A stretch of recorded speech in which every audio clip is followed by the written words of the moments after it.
everybody, Brionne Davis Davel coming at you. I just wanted to throw up a video about interviews and how to have compelling interviews, the types of interviews, process, and this is going to provide you a checklist so that you're not kind of in that crazy wondering and worry place. And it really helps you streamline a way to create a really effective interview and summit. This is based on my experience only. I wouldn't consider myself necessarily an expert. However, I've lived a career of interviewing other people and having other people interview me. So I kind of have some experience on what works, what doesn't work, and how it applies to the summit. So if you guys have any further questions, feel free to ask, DM me or in the live feed. So I'm going to go ahead and share my screen and share with you guys something I created for you. It always helps me to create an acronym for something so that I can it'll help me remember. This is a checklist, okay? So it's checklist on how to interview, preparation for summits, things that work for me and things that I've seen other people, it work for other people. So there are three types of interview options, in my opinion, in my experience, three basic forms. One is a Q&A style, that's the question and answer style, back and forth between you and the other. And that is usually about 30 minutes to a 45-minute long interview. You don't want it any other longer than 45 minutes because that last 15 minutes, you want to have a time for the audience to ask questions, or after 45 minutes, honestly, of you guys talking back and forth, it gets really boring, or it can get really boring, or our attention span is kind of complete. The other is the informative from the expert. This is a through line. It's just the expert providing information. This can be 20 minutes, 30 minutes max. And we'll get into that. I'll explain that a little bit more. And then demonstrative. Demonstrative is one of my favorites as well. So let's go right into it. I call it the Phlem Relief. So you're getting ready for your summit, you're anxious. I hope I do it right. What if I don't? What if they don't like me? What if nobody shows up? All of those questions that we're asking. How do I engage? How do I create a compelling interview questions? Well, here's how I experience it. Number one, and I call it the Phlem Relief because all that stuff that I just mentioned is all just like built up phlegm and you want to relieve yourself from it. Okay, so here we go. Personalize. Humanize, hold space, learn, energy, manage, research, evoke, listen, intention, experience, and fascination. So this is what I call the Phlem Relief experience. This is a checklist for you, okay? The first one we're going to talk about is the question and answer. Now, everything I'm applying here, you can apply to the last two as it relates. Personalize. You want to be able to create a personalized relationship with each speaker. You want every one of them are unique. If you want to know the Maslow's pyramid of the human experience, then that's how we are all the same. If you want to know what makes us different, it is our unique life experience. Okay, so each speaker is going to bring something to the table that is unique. And you usually find that in their personal life story. What is the theme and how does that speaker fit into the theme of your summit and the theme of your interview series? Every speaker brings a variety of elements to the summit. So you want to have some questions that are specific and unique to them so that the audience is getting a variety of different information, but you also want to have some questions that are streamlined and consistent throughout the summit.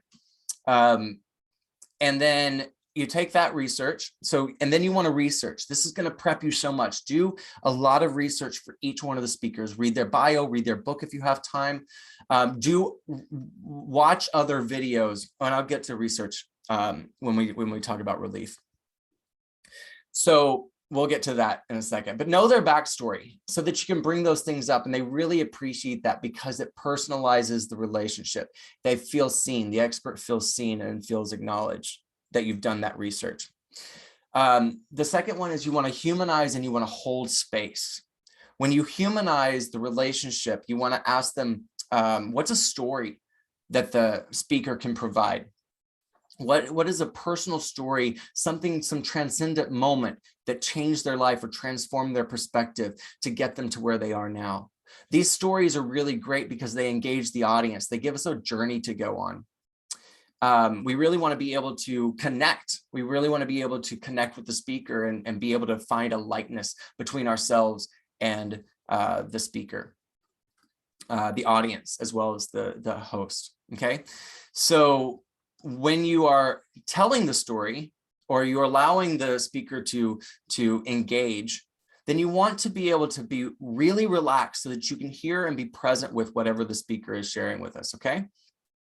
And that will lead me to the next part of that humanizing and holding space, which is when they say something really poignant, when the speaker says something really poignant, you want to let it settle with the audience. You really want to hold that space. I'll always tell my speakers that if you say something, there's going to be a space where I'm just silent. It's what I'm doing is letting it in. I'm letting it breathe. And I'm giving my audience an opportunity to write it down in their journal. Really being able to hold the space of the room. And if you engage with the speaker like that, they'll really appreciate it, in my experience. The next one is energy. You always want to be standing during your interview. I have one of those electric desks and I love it because I can stand and sit and stand and sit, and it's really, really great. I'm standing right now. My 2 feet are planted and I've got energy and I'm connected with my purpose here and my intention. You want to do a dance, you want to do yoga, you want to have some sort of energy movement. You can do that with your speaker so that you go into the interview prior to the interview with this kinetic movement, this energy that is really prevents you from being stagnant or too comfortable. You want to get the juices flowing and the oxygen going. So then you want to find a place to relax. And relax doesn't mean aloof or anything like that. Relax just means that you're open. You're open emotionally, you're open spiritually. And we'll talk about the cycle of communication at some other point. But being relaxed and open space in your environment, undistracted, this keeps the energy going. Learn. So one of the greatest takeaways that I received from doing one of my summits was somebody asked me, what did I learn? What was a big takeaway for me? And I'm so used to providing information for other people that I forgot that step. And while I did learn something, I didn't write it down afterwards as something that I really took away because I didn't go in with the intention to learn, which was an unfortunate vulnerable share on my part. That wasn't an intention. So what did you learn? What do you want to learn from the experience? And make sure that every speaker, you walk away with something you really get to take with you. You, the host, you, the person that's engaged in the summit, and the audience will as well. You want to learn something new. The next one is really important, and I see this quite often. You want to be able to manage your speakers. Some speakers will go on tangents, that's totally fine, but depending on the speaker, getting off topic can be frustrating for the audience. I had a speaker once where he said a lot of ums and ahs and kind ofs and likes, and I had to go back and edit a lot of that because it was so streamlined and stream of conscious. And that was just his personality. So you want to be able to navigate and manage if they're going off on a tangent. You want to bring them back to the topic at point. And that's you standing in your leadership. Make sure that it applies and that the interview has a strong and succinct movement forward. Some speakers require evoking. Some speakers can bring a lot to the table, and some people just need questions to be presented to them. So you want to be prepared with those questions. I always have more than enough questions. And I'm also listening as they communicate because new questions might come up. And I always have a notepad below me to write down a question so that I don't interrupt them and I can bring it back later. Keep the introduction and the bio short. They can read the audience can read their bio. The audience is there for them. So you don't want to do a big intro, a big bio. That it kind of bores me. I always fast forward it. So be direct, be efficient, and cut all the fluff. Okay. We want to get it right into the experience. Audience want results. Ensure that the audience is getting results from this experience. What is a takeaway? What can they gain? What can they learn? What are actionable steps that they can walk away with once they leave that interview? The next one is relief. So we're at phlegm and now relief. Okay, so all the phlegm and then here we go, relief, and as it pertains specifically to the question and answer interview. Research. This is so important. And I know it's for some people it's taken for granted, but when you do your research for the speaker, not only does it make you more connected, it gives you an opportunity to ask really interesting, unique questions that other people haven't asked. So if you do your research and they've done other interviews before, the speakers may have provided some information that you don't want to repeat because that's the same question they keep getting over and over again.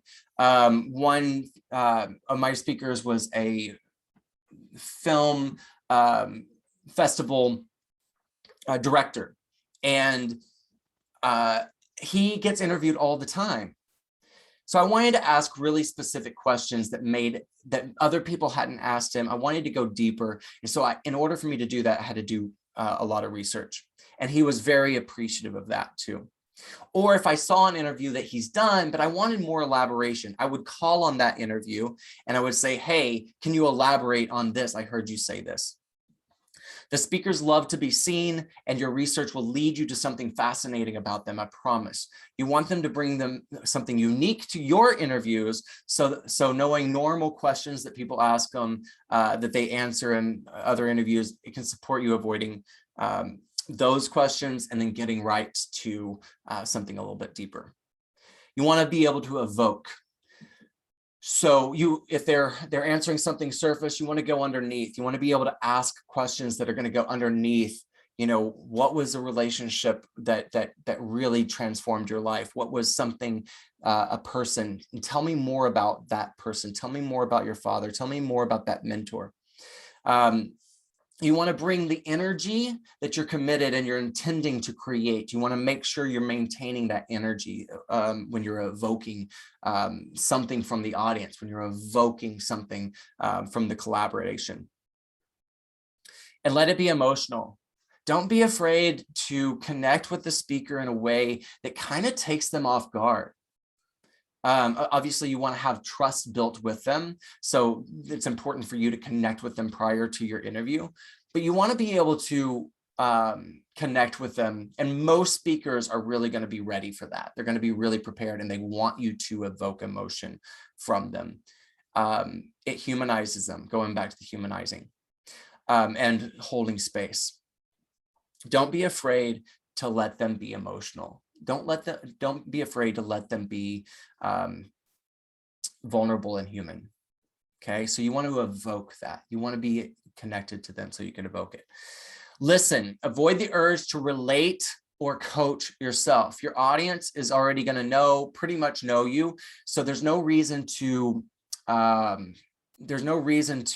make yourself right or relate in a way that devours the conversation. You can do this a little. You can do it a little, but if you're doing more talking than the speaker, then what's the point of having a summit? Your audience gets to hear from you all the time. So what we want to do is we want to engage and we want to learn something. And if you're talking like I'm talking now, you're not learning anything. Okay. I'm learning from doing this experience for sure. Intention. Set the intention for each speaker and then set your intention for the overall summit. In scripts, we call this overall script objective, overall story objective. And then you want to have an intention set for each speaker. What do you want to learn? What do you want to gain? What would you like to see or feel afterwards? What emotion do you want to be left with? What is a result you want for the audience? And what would you like to challenge yourself with? This can be listening. This can be being on camera, can be a big challenge for some people. Being direct, connection. A good one is to be willing to be taught, be willing to be coached during your interviews. One of my favorite interviews was with Jay Ponte. You guys might know him. And he coached me, and it was really great. And it was really great for the audience too. Examples of what you could gain. Experience. Before you go into and while you're creating your summit, you want to ask yourself, what is the experience that you can provide for your audience? What is the unique experience, unique gift that you provide? What is going to make your summit different? Now, the first couple of summits, you're just learning you're just learning the rules, you're learning the how-to. So you kind of want to stay inside of those rules. But as you're exploring it, what can you do to make yours different? I'm right in that. I'm in that place right now. How can I bring my performance? How can I bring my experience on stage and with audiences and red carpets and all that stuff? How can I bring that experience to the summit? And that's the question that I'm answering as we speak. So when you're instead of worrying if you're doing it right, so once you get to the place where you've done all your research, you've done all these other steps, and you're at that place where you're like, I'm about to do it. Instead of worrying, am I doing it right? Ask, what am I doing that works, and what am I doing that's not working? Treat the entire process if you are experiencing it as a journey, and have fun. Be in the step that you're in. You hear that all the time from Shanda. And trust. Have the vision, set your intention, and then trust, and move through all the moving parts as if you were water. Fascination. Find fascination in your other. This is a big one, and I teach this for actors all the time. Who is your other? In this case, it would be the speaker. You want to find fascination with them, and you can find that not only present with them, but you can find that in your research. You can find fascination with how they're being an observer of their behavior. How are they being? They're confident, they're open, they're relaxed. You love their nose, you love their hair. So find something fascinating about them, because once you do that, once you put your energy out and into them, that's why it's really important to have a virtual assistant running your show for you, so you can just be really connected with your expert. What fascinates you about them, and why? What have they done, or what are they doing that fascinates you? Make it all about them, And this will do two things. It allows you to relax and focus on yourself, no more worrying. And it makes the speaker feel seen, heard, and appreciated for their time and wisdom. So there's that. The other one is the informative from expert. Now we've gone through all the steps of the Phlem Relief. I want you to apply those as they apply to each one of these. And I'm just going to run down these really quick. The informative from the expert. So I love this form of interview. It provides the audience with actionable results. It's quick, and there's no room for fluff. And by fluff, I mean miscellaneous and surface dialogue. The expert will be encouraged prior to the interview to provide 3 or 4 actionable steps for the audience, and they'll be able to discuss those. This is probably a concept or something that they've done before, and that they're accustomed to doing or teaching. This interview only lasts for about 20 to 30 minutes max. With a brief Q&A, you can have that Q&A 15 minutes long. If it's 20 minutes in the session, in 35 minutes. If it's 30 minutes long in the session, in 45. If it's live, then you want to get questions from the audience. If it's in person, then this is an opportunity for you to ask some clarifying questions from your speaker if it's pre-recorded. You can begin the interview with a question or two here. Just to be connected. You want to connect and breathe in with the speaker so that you are both present and unrestricted. A good question asked during or at the end of this type of series that provides a vulnerable, humanizing relationship with the speaker and the audience. This can go back to their story, their transcendent moment. I like to ask the question, how do you want to be seen in the world? How do you want to be seen? This is the third version, the demonstrative. Demonstrative. I think I spelled that right. Anyway, this is a great one for live summits. I love this one. You want the speaker to come in and create an experience, an engaged experience with the audience. You want them to be able to, if they're a magician, to do a magic show. If they're a hypnotist, then you want them to do that. If they're a coach, then you want to have them engage with somebody, either yourself, like I did with Jay Ponte, or if you want to have somebody come in and as a guest, and then they can demonstrate on there. Having the speaker demonstrate their expertise to make a point in real time, That's supposed to be meditation, not mediation, but I'm sure mediation is appropriate. Includes exercises for the audience and the host. These are so fun, and they keep the audience engaged. The more you engage your audience, the more they're going to be ready and present with you. Engagement also means, remember, going back to the story. Have your speaker tell a story. That's engaging the audience because you're asking them to imagine something. You're asking them to go on a journey and have an experience with you guys. Feel free to include an element of this version. You can in the other versions as well. So in the other 2 versions, you can include an element of this in those. All right, so here's a few things to remember as I wrap up. Remember to record your interview. These are just kind of some tidbits to remember. Remember to record your interview. If you don't have an editor or don't want to edit the videos, then start recording when you are ready to begin. Have a Post-it note above your computer so that you remember and to check and make sure you're recording. This is why it's also, again, really important to have a virtual assistant, even to be present with your show. If you can't, if your finances don't provide you the opportunity right now to get a virtual assistant, then get a volunteer who's done a show to come in and support you. In order to, if you're doing a full day of summit, so if your interviews, you're doing like 5 or 6 back to back, you want to be able to stop each interview, stop recording after each interview. That way Zoom creates an isolated file just for that. You send that over to your VA, they file it away. And you can also save it as an excerpted file so that you don't have all the interviews locked in back to back. And you have to go through and edit all of those. And you want to be able to have individual clips of each interview. So that's one way. So stop the interview, it creates, or stop recording, it creates a new file. Yeah, cycle of communication. I'm not going to talk about that today because the video is already longer than I wanted it to be. But I will talk about cycle of communication at some point. But you also want to be prepared. And guys, let it go. Just let it go. Have fun. I know we want to live in high stakes, and we want to live in high stakes because that creates an amazing life experience for us. Sometimes the high stakes become so terrifying. So learn to just, you know, like my mom always said, hold your hands out in the air and let go and let God. And you can use whatever term you want to use for God. Rochelle says Gus, which I love.